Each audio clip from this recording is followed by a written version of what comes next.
Hay momentos que te fracturan por dentro sin que nadie en la sala lo note. Momentos en que el mundo sigue girando, la gente sigue riendo, el champán sigue burbujeando y tú estás ahí, de pie, sonriendo, porque aprendiste muy temprano que las grietas no se muestran en público. Ese ensayo de boda fue uno de esos momentos. El salón del Hotel Verona tenía exactamente la luz que yo había elegido. Cálida, suave, con ese toque ámbar que hace que todo parezca un sueño. Habíamos tardado 4 meses en reservar ese espacio. Yo había conducido 3 veces hasta aquí para revisar los detalles con la coordinadora, una mujer paciente llamada Sofía, que anotaba cada preferencia mía con la seriedad de quien sabe que los detalles importan. Las flores eran peonías blancas con pequeñas ramas de eucalipto. La música, un cuarteto de cuerdas que ensayaría esa misma tarde. El vestido, mi vestido, era una pieza de 3 meses de trabajo artesanal con Renata, una costurera que operaba desde un pequeño taller en 1902, el barrio de Almagro, y que bordó cada perla a mano. Nadie más sabía cómo era ese vestido. Era mi secreto más íntimo. Me lo había probado en 3 ocasiones distintas, siempre sola, siempre a puerta cerrada. No lo había mostrado ni en fotos. Era mío. Estaba hablando con el fotógrafo, revisando los ángulos de la entrada principal, cuando escuché el murmullo. Primero fue un susurro corrido entre los invitados al ensayo, familiares cercanos, padrinos, las 2 amigas de mi madre, y luego una risa y luego el silencio peculiar que se produce cuando algo inesperado captura la atención colectiva. Me giré despacio, sin prisa, porque todavía no sabía lo que iba a ver.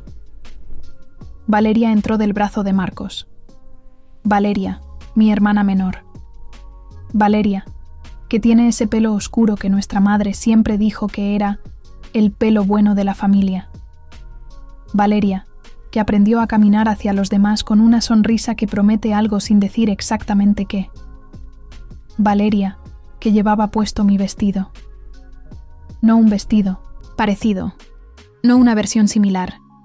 Mi vestido, las perlas bordadas a mano, el encaje en el escote que Renata me había mostrado orgullosa diciéndome que era un diseño único, el lazo en la espalda que tardamos 40 minutos en decidir cómo debía caer.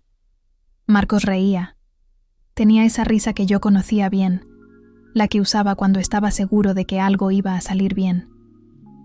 Caminaba junto a mi hermana como si fuera lo más natural del mundo, con la mano de ella sobre su brazo, los 2 avanzando por el pasillo central del salón, mientras los presentes los miraban, y algunos comenzaban a aplaudir lentamente, sin entender del todo, siguiendo el impulso social de celebrar lo que parece alegre.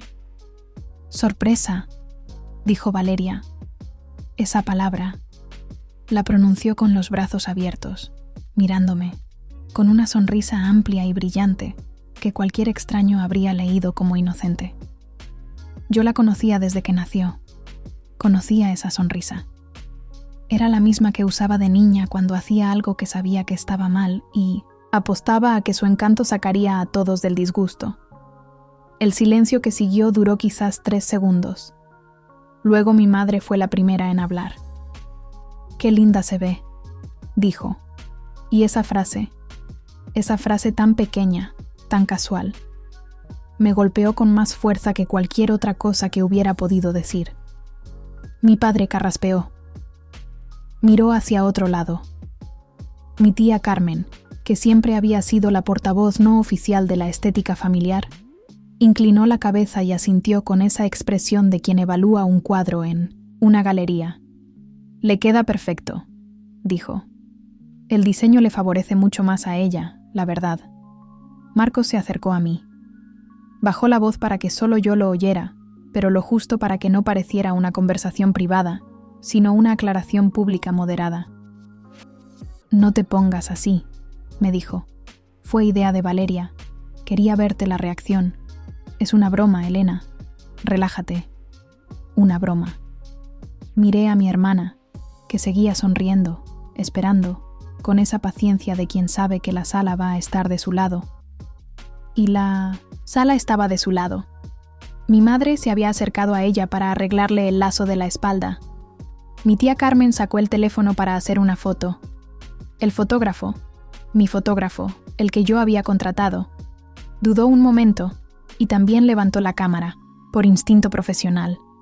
Respiré. Claro, dije, y sonreí. Porque aprendí muy temprano que las grietas no se muestran en público. Lo que nadie en esa sala sabía, lo que nadie en mi familia había querido saber, era que yo llevaba 3 años dirigiendo la división de desarrollo estratégico de una firma consultora con presencia en 8 países. Lo que nadie sabía era que ese trabajo, que comencé como analista junior, recién salida de la universidad, había crecido conmigo de una manera que yo nunca anuncié porque nadie preguntaba. En mi familia, los logros profesionales tenían jerarquía. Mi primo Andrés era médico, y eso se mencionaba en todas las reuniones. Marcos era abogado corporativo, y eso se sabía porque él lo mencionaba. Valeria había hecho un máster en comunicación y vivía de proyectos freelance que mi madre describía como creativas, con un tono que hacía que sonara a algo más importante de lo que era. Yo era la que trabaja en una empresa. Eso era todo. Nadie había preguntado cuál empresa. Nadie había preguntado en qué consistía exactamente mi trabajo. Una vez mi madre intentó explicarle a una vecina lo que yo hacía y terminó diciendo algo de negocios, con un gesto vago que cerraba el tema. No los corregí, nunca lo hice. No porque me avergonzara, sino porque entendí muy pronto que hay personas que no preguntan por lo que no quieren encontrar. Esa noche, después del ensayo, cuando Valeria se quitó el vestido y lo devolvió al maletín de tela donde yo lo guardaba, sin una palabra de disculpa, con el gesto de quien devuelve algo prestado que nunca consideró especialmente valioso. Me senté en el cuarto del hotel y abrí el ordenador. Tenía 3 correos de mi equipo que respondí metódicamente. Luego abrí el documento que Mom había estado revisando esa semana. El informe preliminar de auditoría sobre el portafolio de clientes que mi firma estaba evaluando para una posible fusión. Uno de esos clientes era Castellano & Vidal, el despacho de abogados donde Marcos era socio desde hacía 2 años. No lo busqué yo. La vida tiene esa ironía austera. A veces las cosas convergen sin que nadie las fuerce. Mi firma llevaba 4 meses evaluando una serie de despachos legales medianos como parte de un proceso de due diligence para un grupo inversor europeo. Castellano & Vidal había entrado en la lista por criterios puramente financieros. A mí me asignaron el caso porque era el más complejo del portafolio y porque mi directora, Ana Lucía Ferreira, confiaba en mi criterio para los casos donde la opacidad contable requería más que metodología estándar. La primera vez que vi el nombre del despacho en el expediente, me quedé inmóvil unos segundos. Luego llamé a Ana Lucía y se lo dije directamente. Tengo un vínculo personal indirecto con uno de los socios. Mi prometido trabaja ahí. Ella lo pensó un momento. ¿Crees que eso compromete tu objetividad? No, respondí. Pero quiero que conste. Quedó documentado.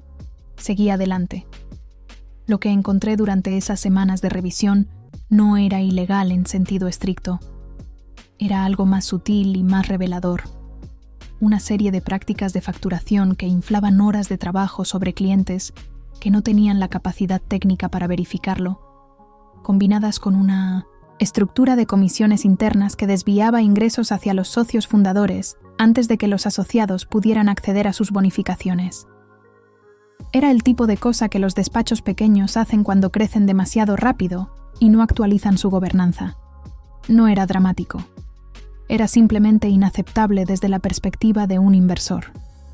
Redacté el informe con la misma precisión que siempre, sin adjetivos innecesarios, sin juicios, solo hechos, cifras y la recomendación técnica que esos hechos y cifras exigían.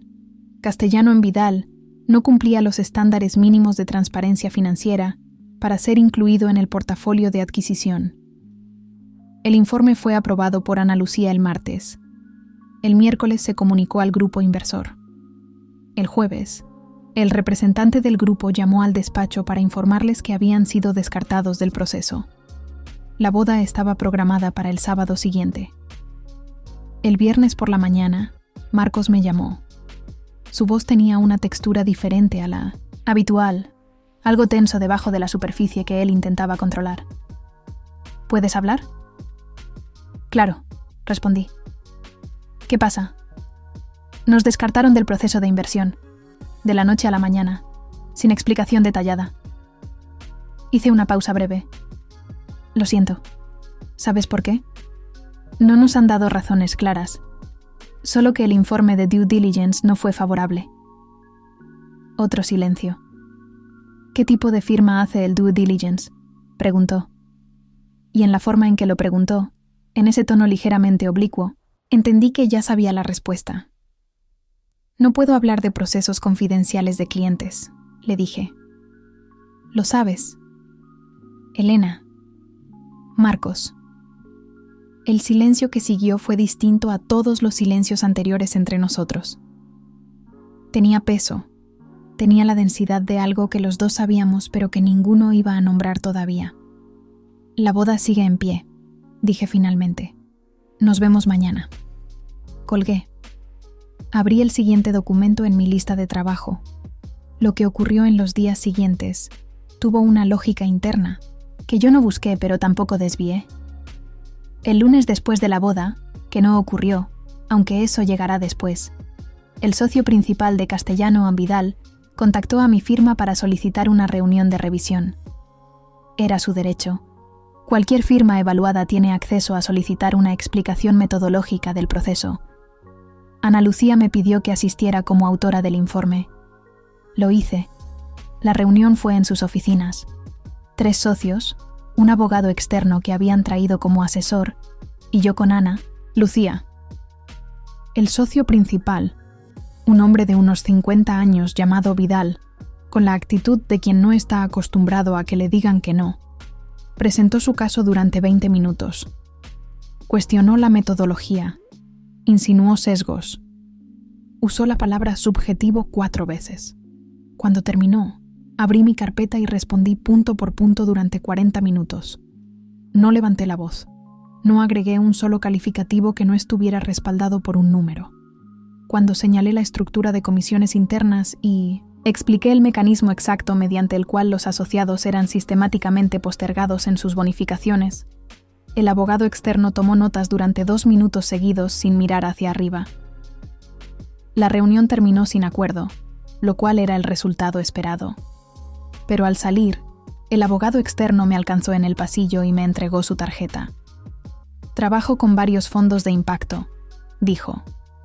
Me interesaría contactarla para un proyecto diferente.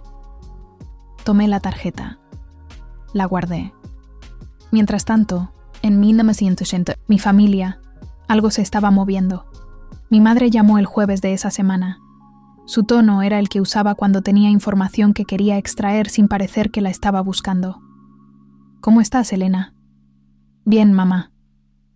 ¿Y lo de Marcos? Cancelamos la boda. Silencio breve. ¿Por qué? Por razones personales. ¿Qué razones? Descubrí cosas que no podía ignorar. ¿Qué cosas? Mamá. Otra pausa. Valeria dice que quizás tú tuviste algo que ver con un problema que tuvo en el trabajo. Lo dijo en ese tono suave que en realidad no es suave, el que convierte una acusación en una pregunta para que parezca que solo está explorando. Valeria no sabe nada de mi trabajo, respondí. Pero Marcos sí. Y está muy afectado. Lo entiendo. Elena, si tú hiciste algo... Mamá, hice mi trabajo. Exactamente mi trabajo. Con todos los protocolos correspondientes, con supervisión, con documentación. Si alguien quiere cuestionar eso, que lo haga por los canales formales. El silencio que siguió fue más largo. Cuando mi madre volvió a hablar, su voz tenía una textura diferente. No exactamente suave, no exactamente dura. Más bien la de quien está recalculando. ¿En qué trabajas exactamente?, preguntó. Era la primera vez en 3 años que me hacía esa pregunta. Dirijo la División de Desarrollo Estratégico para América y Europa de una consultora de fusiones y adquisiciones, respondí. Sin dramatismo, sin énfasis especial. Tenemos oficinas en Madrid, Lisboa, Ciudad de México, Buenos Aires, Milán, Frankfurt, Varsovia y Ámsterdam. Trabajo con un equipo de 42 personas. El silencio esta vez fue diferente a todos los anteriores. ¿Desde cuándo?, preguntó finalmente. Desde hace 2 años en este rol. Estoy en la firma desde hace 6. No agregué nada más. No había nada más que agregar. La conversación con Valeria ocurrió 3 semanas después, en persona, porque ella apareció en mi apartamento un sábado por la tarde sin avisar, con esa confianza de quien asume que siempre será bienvenida. Abrí la puerta. La dejé pasar. Le ofrecí café. Se sentó en el sofá. Durante los primeros 10 minutos habló de Marcos, de cómo estaba afectado, de cómo el despacho había perdido una oportunidad importante, de cómo todos pensaban que yo había usado mi posición para hacerle daño. Usó esa expresión, hacerle daño, como si hubiera una forma de interpretar el trabajo riguroso como acto de malicia personal. Escuché sin interrumpir. Cuando terminó, dije: Valeria, ¿sabes en qué consiste? ¿Un proceso de due diligence? Me miró. Más o menos. Es una evaluación financiera y operativa independiente que los inversores exigen antes de comprometer capital. Si el despacho no cumplía los estándares, eso es responsabilidad del despacho, no mía. Mi trabajo era documentar lo que encontré. Lo hice. Pero tú conocías a Marcos. Sí, y lo declaré. Queda en el expediente. La evaluación fue revisada por mi directora y por el equipo legal del grupo inversor. Si alguien quiere impugnarla, tiene los canales para hacerlo. Ella abrió la boca para decir algo más, pero algo en mi tono, no en las palabras, sino en la temperatura de las palabras, hizo que se detuviera. ¿Por qué nunca nos dijiste en qué trabajabas?, preguntó después de un momento. La pregunta era más honesta que todo lo que había dicho antes. Se lo reconocí internamente. Nadie preguntó, respondí, sin acusación, sin amargura, solo el hecho. Se quedó en silencio un momento largo. Luego, casi en voz baja: lo del vestido estuvo mal. Sí, dije, lo siento. La miré. Era mi hermana, la misma que se rompió el tobillo a los 9 años y lloró en mi hombro durante horas. La misma que me pedía que le leyera cuando todavía no sabía leer bien. La misma que creció aprendiendo que el encanto sustituye al esfuerzo porque nadie le enseñó que no es así. Lo sé, dije. ¿Podemos...? Todavía no, respondí. Necesito tiempo. No fue con crueldad, fue con exactitud. El proyecto con el abogado externo, cuyo nombre era Rodrigo Salas, resultó ser algo que yo no esperaba. La estructuración legal y financiera de un fondo de inversión orientado a pequeñas firmas de servicios profesionales lideradas por mujeres en Latinoamérica. Era exactamente el tipo de trabajo donde mi experiencia en due diligence cruzaba con algo que importaba de una manera más amplia. Me reuní con Rodrigo 3 veces antes de comprometer nada. Revisé los documentos de constitución del fondo. Hice preguntas incómodas sobre la estructura de gobernanza. Pedí modificaciones. Rodrigo las aceptó todas con la actitud de quien entiende que la exigencia es una forma de respeto. Acepté el rol de directora de evaluación. Era un cargo externo, compatible con mi posición actual, y Ana Lucía no solo no puso objeciones, sino que lo vio como una extensión natural de lo que ya hacíamos. La primera cohorte de firmas que evaluamos para el fondo incluía una costurera de Buenos Aires, con un pequeño taller que había desarrollado un sistema de producción artesanal, escalable. Cuando leí el expediente de su empresa y vi las fotos de su trabajo, encajes bordados a mano, perlas aplicadas una a una, pensé en Renata. Pensé en el vestido. Pensé en todas las cosas de valor que pasan desapercibidas, porque nadie se detiene a mirar. Aprobé su inclusión en el fondo. Algunos meses después, cuando el fondo hizo su primera presentación pública en un evento de inversión en Madrid, yo estaba en el estrado.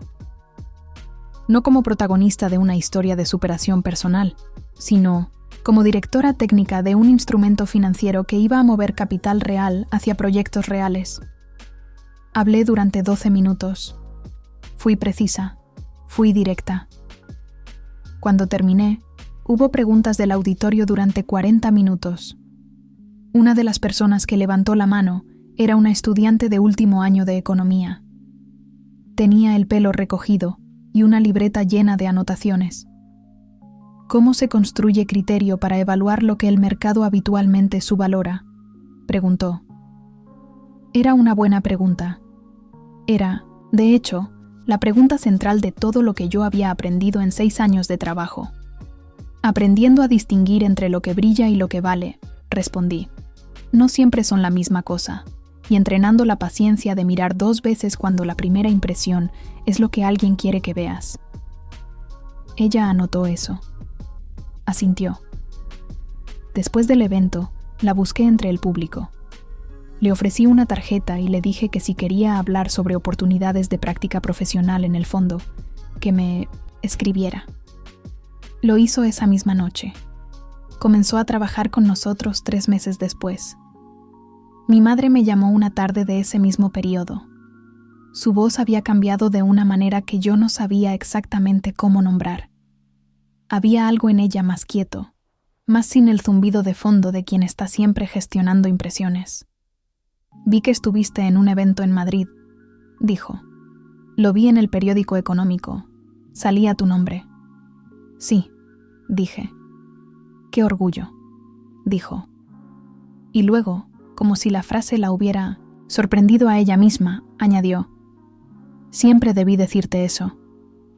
No respondí de inmediato. Dejé que la frase existiera en el aire un momento. Gracias, mamá, dije finalmente. No era todo lo que había que decir, pero era lo que podía decirse ahora. El resto tendría su propio tiempo, o no lo tendría. Las conversaciones más importantes de la vida raramente se resuelven en una sola llamada. Lo que sé es esto. El vestido lo guardé. Renata lo restauró. Una de las costuras del lazo había quedado torcida después de que Valeria se lo quitara con prisa, y lo devolvió a su maletín de tela. Está en el armario de mi apartamento. No sé si alguna vez lo voy a usar. Quizás sí. Quizás para algo completamente diferente a lo que imaginé cuando lo encargué. No pienso en eso todos los días. Pienso en el trabajo que tenemos por delante, en los expedientes sobre mi escritorio, en la estudiante de economía que esta semana entregó su primer informe de evaluación, con errores, con lagunas, pero también con una honestidad metodológica que me recordó a mí misma hace años, y a quien le dije que lo revisara, que encontrara sus propios errores antes de que yo los señalara, porque eso es lo que hace la diferencia entre alguien que aprende a hacer el trabajo y alguien que aprende a entenderlo. Hay cosas que se construyen lentamente, sin que nadie las vea crecer, sin aplausos en el proceso, sin que nadie piense en hacer una foto. Ese tipo de cosas son, en general, las más sólidas. Yo lo sé desde hace mucho tiempo, solo que ahora no necesito que nadie más lo sepa para estar segura de que es verdad.